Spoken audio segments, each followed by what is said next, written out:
I wish I would have spent more time doing whatever, whatever that is, with my kids, with my family, traveling, something. Yeah. But the point of the matter is that everybody regrets the amount of time that they dumped into working as opposed to living their life. And that 100% has changed my perspective on life. I love what I do. I am happier in this career than I have ever been or that I ever thought that I could be.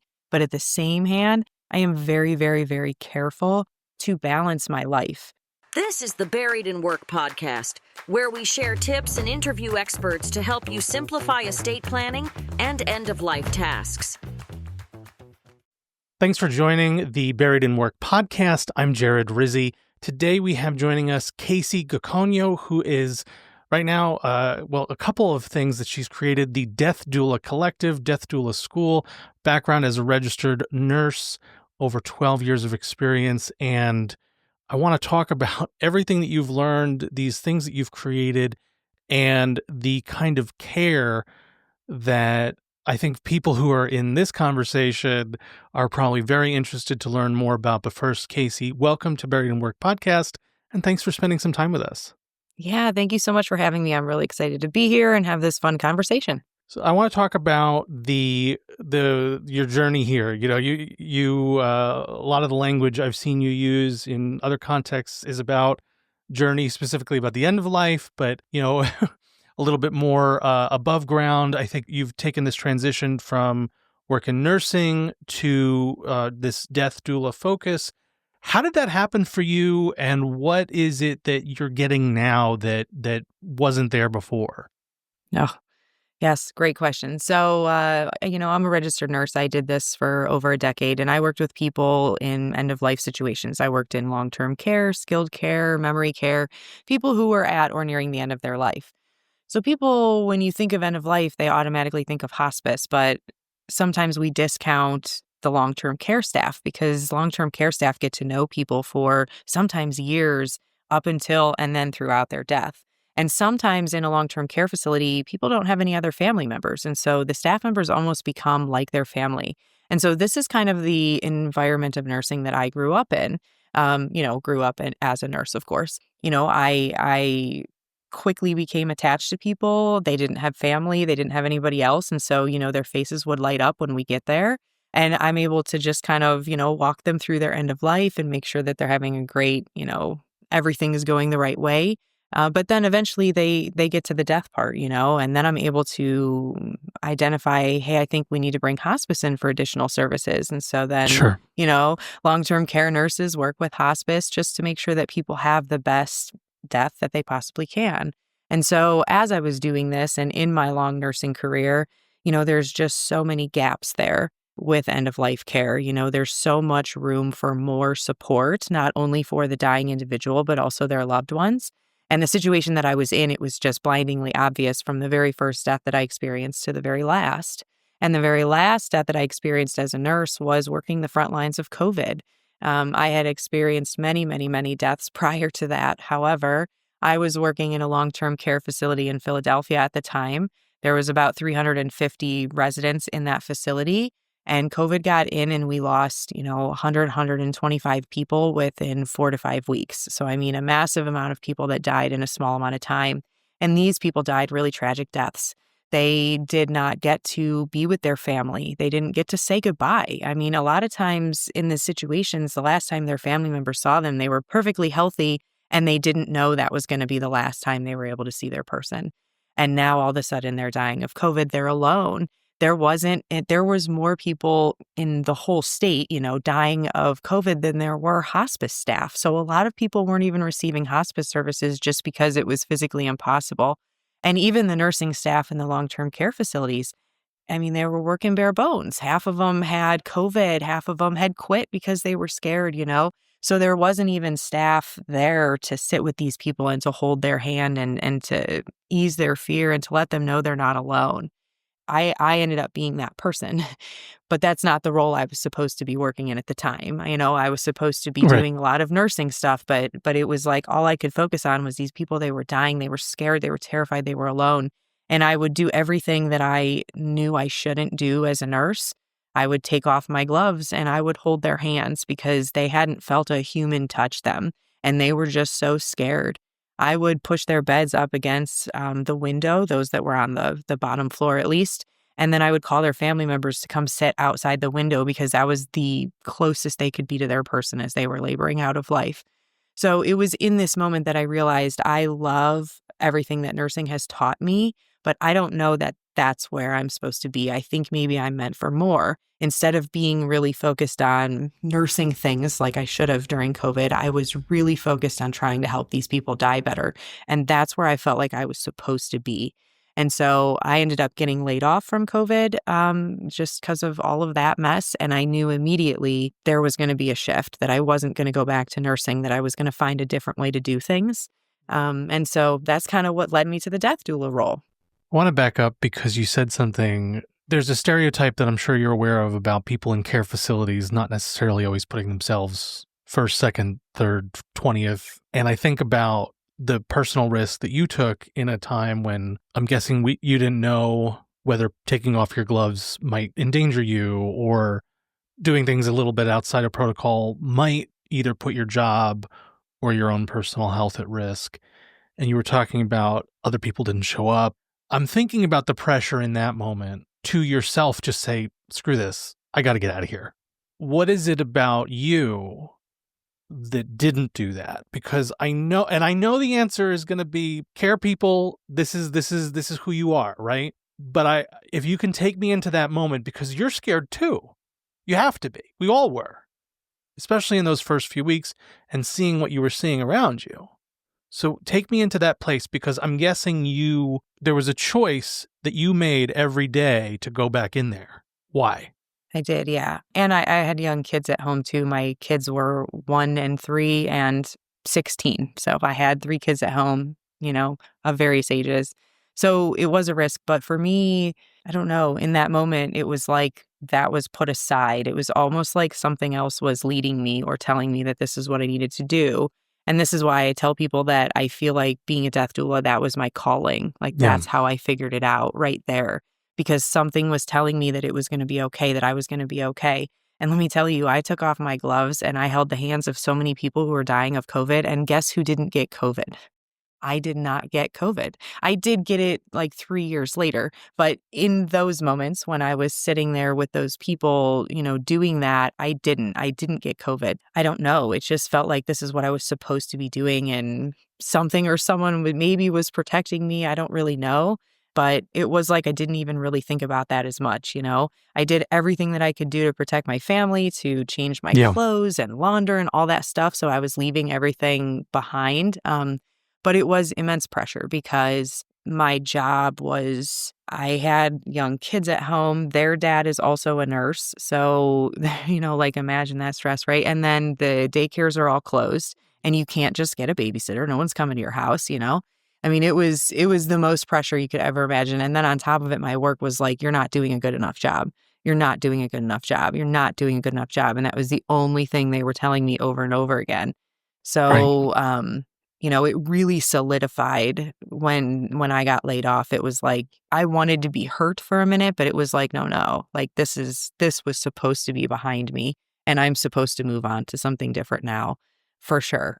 So it was a lot of pressure in that moment. Absolutely. I know that everyone's got these stories, and I feel like there's a risk here of creating a time capsule that people will find either completely helpful or completely unhelpful, depending on when they hear this conversation. But I do think it's valuable, even if they're hearing it years in the future when this is a very unpleasant but distant memory, to know that the courage that you have. This is one of those things that I'm guessing you hear about a lot in end-of-life care, of like, I made these choices and I'm glad I made the choice that I did, or I'm not glad that I made the choice that I did, to do something that was either expected of me or contradicting those expectations. I'm guessing you hear that a lot of people who are in end-of-life care. And I also imagine that informs you when you're making decisions on your regular. I'm guessing you're pretty good at this, or at least maybe you have a better than average sense of perspective when it comes to those big questions. 100%. And the way that you kind of drew that out is like a full circle, right? So I have heard so many, deathbed regrets, if that's what you want to call it. And the number one that you hear from almost everybody, man, woman, almost everybody you can imagine is, I wish I would have spent more time doing whatever, whatever that is, with my kids, with my family, traveling, something. Yeah. But the point of the matter is that everybody regrets the amount of time that they dumped into working as opposed to living their life. Yeah. And that 100% has changed my perspective on life. I love what I do. I am happier in this career than I have ever been or that I ever thought that I could be. But at the same hand, I am very, very, very careful to balance my life. So I always say that when I was a nurse, I had to work really hard to fit my life into my job. I had this schedule that I had to do, these long shifts and these, Right. and I had to figure out how to fit my life in between that. When can I do Right. doctor's appointments? But Right. that's not how it is anymore. Now I have my life schedule and I look at my life schedule and I fit my work in between my life schedule because my life comes first. And that is an absolute result of working with people at the end of life and hearing them say so much like, don't dump all of your energy into this Right. one thing, like and do what you love so that when you're sitting here, when you are me, you're not the one saying, I wish I wouldn't have done that. I wish I would have done this instead.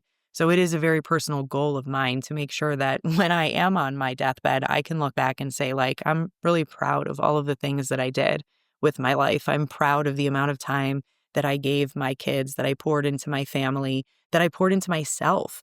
The things that I always dreamed of doing, I made sure to check those things off my bucket list instead of just holding those as a distant, I'll have to do that someday, like all of those things have directly impacted my life in such a positive way. Kacie Gikonyo is with me, and this is Buried in Work podcast. I'm Jared Rizzi. For people who are hearing this conversation and because they came from Buried in Work, they're thinking about the logistics of end-of-life care. And I know that thinking about logistics is not usually a great point of entry for dealing with those big questions, the kind of questions that you and I have been talking around this entire conversation. But I do think that it lights a fire under you a little bit to appreciate that our time is limited, that we want to do things a certain way, and that external forces are going to force us to reevaluate those priorities constantly. When you not only made your own transition from being a registered nurse to doing death doula work professionally, you've also created these entities, the Death Doula Collective, the Death Doula School. Can you talk a little bit about what these are, why you needed to bring them into the world, and how this propagation of this work fits this purpose that you've been describing for the last few minutes? Because you've sold me on the purpose, but now I need to understand what it is that we're actually offering here, because I'm guessing for people, whether they're considering it for themselves as a client or as someone who, hey, I know someone who might need this, that I might be on the hook for their end-of-life planning, or I want to do this. I'm hearing this conversation. I want to do this with my life. I want to find purpose in this end bracket that we have. How do people get that? So if you could, that's a huge question. If you could just take one nibble of it, I'd really appreciate it. Definitely. Something that I always try to stress with people is that everybody believes that death is very far away from where they are now. But working as a death doula, one of the most important lessons that I've learned is that death doesn't discriminate. And I work with people who have died of all ages. As a death doula personally, it's just so worked out that the people who have found me, who I've worked with, are people who are of younger age, who are in their 30s, their 40s, their 50s, their 60s. They're, dying from cancer usually, but some terminal illness, Yeah. But there's usually a spouse involved, because they're younger. There's usually children involved, whether that be minor children or even children of any age, you know what I mean? Like, think about that, losing your parent at any age, whether it's as a child or in your 20s or in your 30s or your 40s. I mean, it's traumatic no matter what. So there's usually children involved. There's a house, there's dogs, there's cats, you know what I mean? There's all of these working parts. And now all of a sudden, one of the head of household people is facing this terminal diagnosis, Right. and they don't have, much longer to live. And so, as a death doula, I come into the situation and help not only that individual with everything, but also the loved ones, because this is a situation for everyone involved. It's not just this person who's dying, it's all of these people who are going to experience this death. And so for me, it was just important as a death doula to make the memory a bit more memorable in a positive way. Right now, whenever people think of the death of whoever, their loved one, their mom, their dad, their brother, sister, whoever it is, nobody ever says like, oh my gosh, that was beautiful when they died. They're always, oh, it was so traumatic and we were so scared and they were in and out of the hospital. And that's the story I get from everybody. Oh my gosh, where were you when, I felt my palms get a little sweatier. Even as you were saying, I was like, oh yeah, no, this stinks. I don't want to think about Absolutely. Well, what if I can change that narrative though? If you have somebody like me, a death doula, who can come in and help you with all of the education and the end of life planning and, creating a death plan even so that, the last moments of this person's life are beautiful, not only for them, but their loved ones. And now all of a sudden, 10 years from now, people are looking back on the death of a loved one with positive memories. Of course, it's sad. It would always be, Sure. It was really hard when I lost my, fill in the blank. But we created this beautiful experience for them. So there can also be positive memories attached. So that's kind of a little bit how I work as a death doula on my own. But you asked about the Death Doula Collective, so I'm going to roll into that one first. Yeah. As a death doula, I've been doing this for about 2.5 years now, and I'm in Cleveland, Ohio, and there weren't really any other death doulas in my area. And I was a nurse who had to open my own business. And in nursing, nothing about business. I don't have to market. I don't have to network. You know what I mean? Like there's these things that like I never even heard of before. Literally, people were telling me I need to go out and network. And I like had to Google what is networking, like you don't have to go networking when you're a nurse. These are things you never have to think of. So I was alone, kind of like wishing that I had somebody to reach out to, like, hey, how did you do this? Or where did you get started? And so I went online and started reaching out to any death doula that I could find anywhere throughout the whole country on Facebook, Instagram, TikTok, YouTube, anything. And usually what I found was that people either felt I was, competition and didn't want to talk to me at all, or I would find somebody who was just like myself, like, oh my gosh, I don't know any of those answers, but I'm in the same boat. I'm all alone over here in whatever state, and I, wish I had somebody to reach out to too. And so what happened was I ended up creating this relationship with all of these death doulas all over the country where we were just kind of helping each other, but it was me helping them. And I was like, well, wait a minute, why don't I bring all of us together? Like, why are like we could all help each other. So for someone who's not very longitudinally experienced with networking, I think you figured it out pretty quickly is what it sounds like. I nailed it really quick, right? So I did. I went to a few networking meetings, and that's exactly where the idea came from. I was like, well, wait a minute. This is dumb, like we could all be helping each other. And the great thing about death doulas is, the majority of us, 99% of us, we were something else first. I was a nurse first, but in the Death Doula Collective, I have somebody who is a social worker first. I have somebody who is currently working as a hospice nurse still, but also a death doula. I have somebody who came from marketing, somebody who came from a IT background, So this is really helpful because we can help each other in so many different ways, not only just to be there to lean on each other, to help each other grow, but also like, hey, does anybody know how to do this? Yep, I sure do. I can help you do this. Let me show you. It very quickly became popular. And now, I don't even know how many members there are. There's probably 30, 35 members from all across the country. We meet via Zoom twice a month, and we talk about all things death doula. We have guest speakers. We had Adam come in and teach everybody about buried in work and how important it is and how death doulas can utilize it with their clients. So that's kind of what the Death Doula Collective is and how it started. Death Doula School pretty great. Came next. Death Doula School. So I'm a nurse. I've been a nurse forever. I've experienced hundreds and hundreds of deaths. I was also a nurse educator. That was the last role that I held. So I have this educator vibe about me, right? Well, and people don't realize that, like a lot of professions, people may think of this in terms of lawyers or but like every profession usually has some kind of continuing educational requirement. You don't stop learning when you Yeah. leave nursing school or medical school or law school. Like there is this sense of like you're still doing it, right? Like you're Right. still getting better at it, frankly. So no surprise to me that this is your background given where you've taken it. Right, definitely. So I kind of, when I left nursing and I took death doula training, I was interested to see, like, what are they really going to teach me about death? Sure. And they did a really good job teaching me about what a death doula does because it's very different than a nurse. And so that was very valuable. And also teaching me more about the emotional and the spiritual aspect of death. You know, in nursing, it's much more mechanical and medical as opposed to spiritual and emotional. So that was great. But what they were lacking was then they didn't teach much about death, about what death really looks like, what it really sounds like. You know, they didn't teach much about hospice and how death doulas can work together with hospice. So, you know, the part that they did was good, but they were missing a much larger part. And so I was really quickly able to identify, you know, there's not a lot of death doulas out that are successfully kind of working. And it's because they're not getting the right training. They're not being trained on how to run a business because they didn't teach anything about that, which left me really struggling.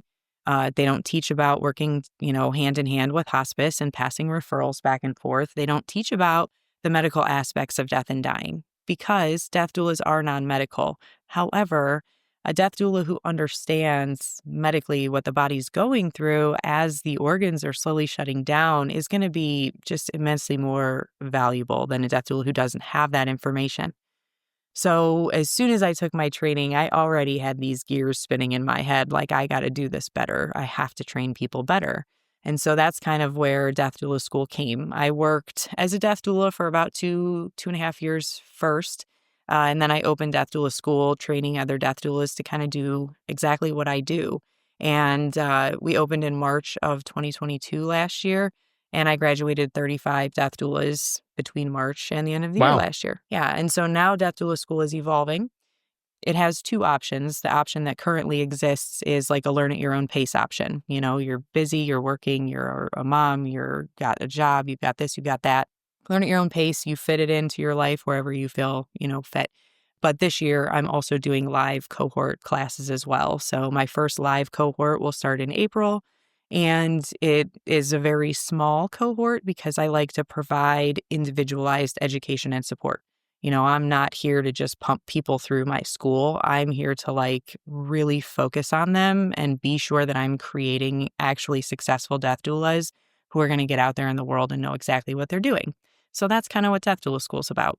You know, you said death doula is a non-medical focus. That for people who want this or think they want this or hear this conversation and think there's something here that I'm not getting that I want, what is it? When you're with a client, what does that relationship look like? And I'm guessing that there's a wide variety. You know, our mileage may vary here, but I do imagine that there's kind of a best practice or kind of a standard, at least for something that you do, for how that relationship exists, how often you see them, what you do, how you help them.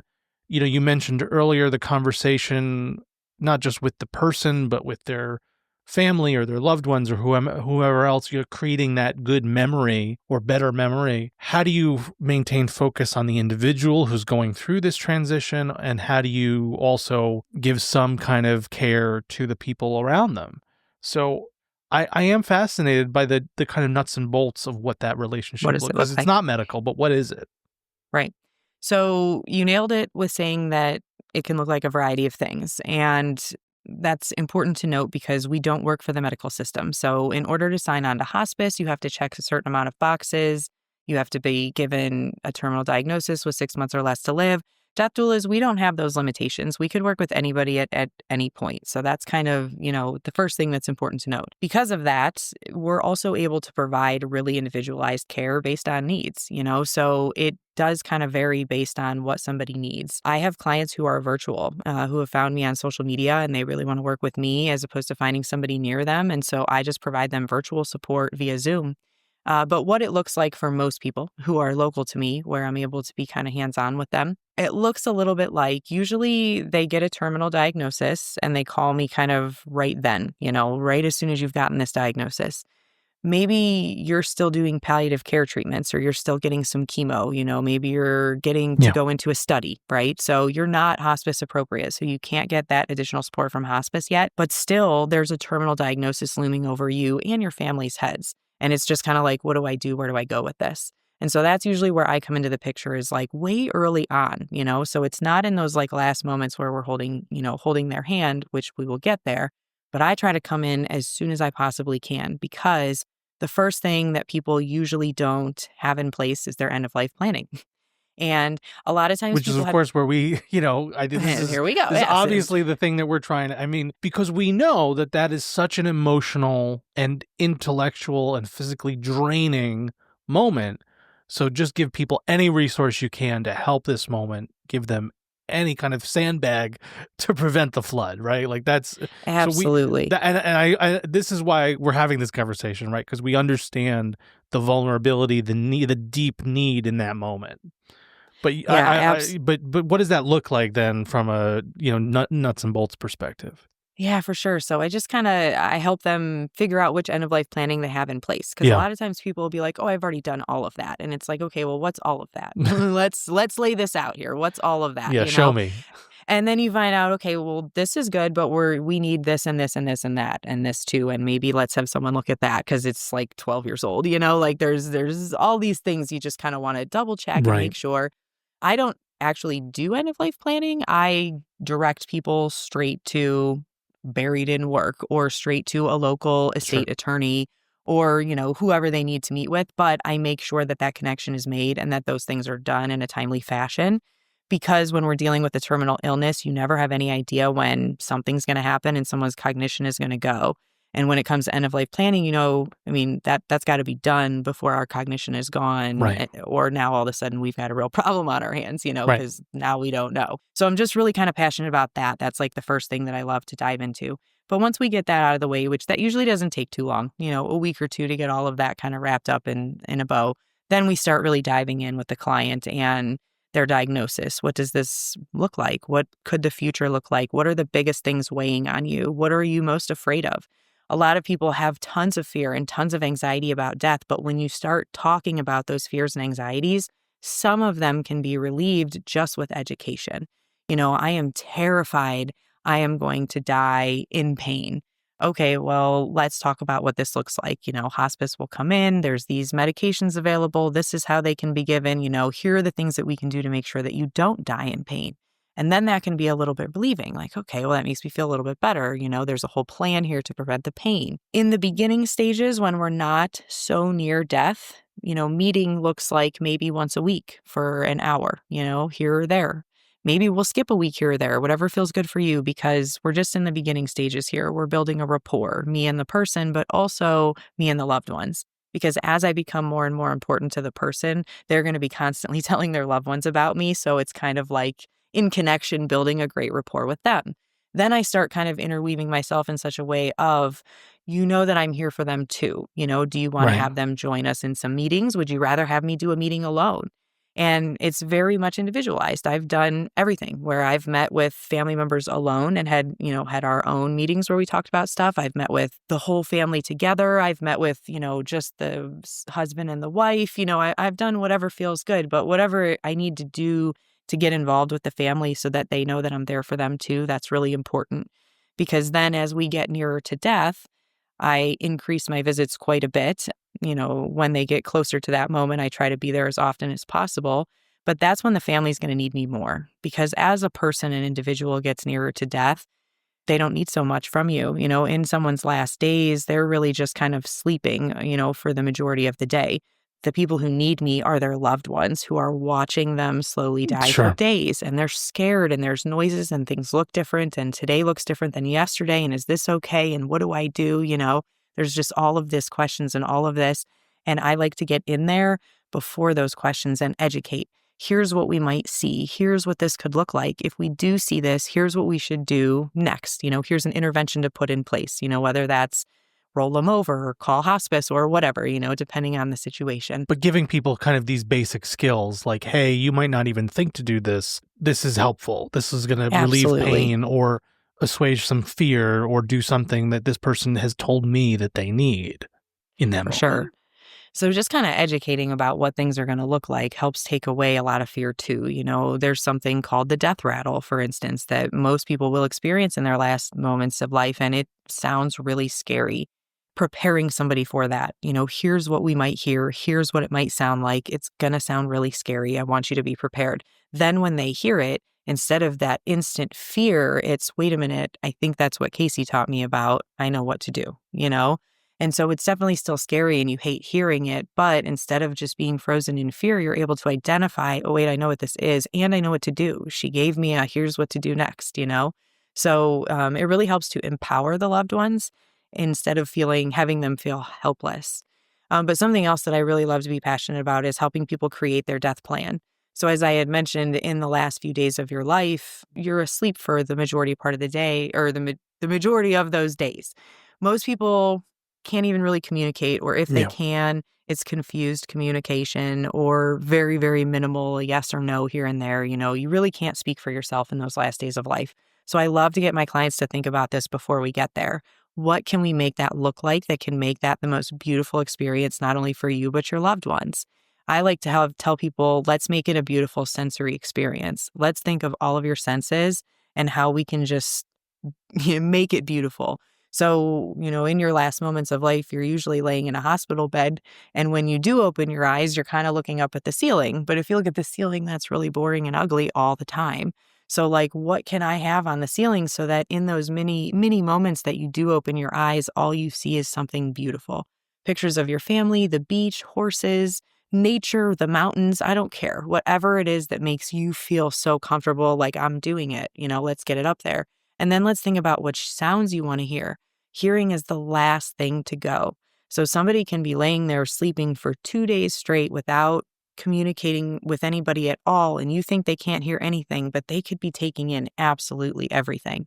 And I've seen people go from literal anxiety and suffering to calm just with the addition of music that they're passionate about, that they love. Someone's always got that music that they love. So let's think about that. What do we want? Do we want it to be religious music? Do we want it to be rock and Sure. roll? I don't care. Or even do we want it to just be your loved ones sitting around telling stories about your life? Because that could be a really great thing to hear too. So we plan all of these things out. And then we sit down with the family and we talk about that while the person is still here, so that the family can kind of hear from their lips, like, this is what would be really beautiful for me in my last days. And here's what Kacie and I have planned. And I'd love for you guys to be on board. And then it almost becomes like a project, and everybody knows what to do, but also has this thing to focus on in making whoever's last days more beautiful by following this plan that they created themselves. So that's just a very small amount of the things that I do as a death doula. There's, millions more other things in there, but I do think it helps people, though, like you say, kind of preparing people for what's going to happen. Just even giving them a little bit more information about what you provide helps complete the picture. Because I do think that the anticipatory and kind of anxiety-causing version of it that we might have in our heads is complemented by the support that you're talking about. And even just visualizing it from this conversation, it makes more sense to me that we would round this out and try to do this in a way that's a little bit more holistic. For people who want to either find a death doula, be a death doula, how do they find the Death Doula Collective? How do they find Death Doula School? How do they find you? And get in touch for these services? How do they do that? So you can find me just about anywhere. I'm Death Doula Kacie, but Kacie is spelled Kacie. You can find me on Instagram, Facebook, YouTube. You can Google me, deathdoulakacie.com, Kacie@deathdoulakacie.com. Literally put Death Doula Kacie in any search bar and you're going to pull me up. I'm on LinkedIn. I'm everywhere. You really did take that marketing to heart. I feel like you absolutely did. I was like, that is mine. And my name is spelled different, so I never have to worry about anybody really kind of having the same thing that I have. So that works out well.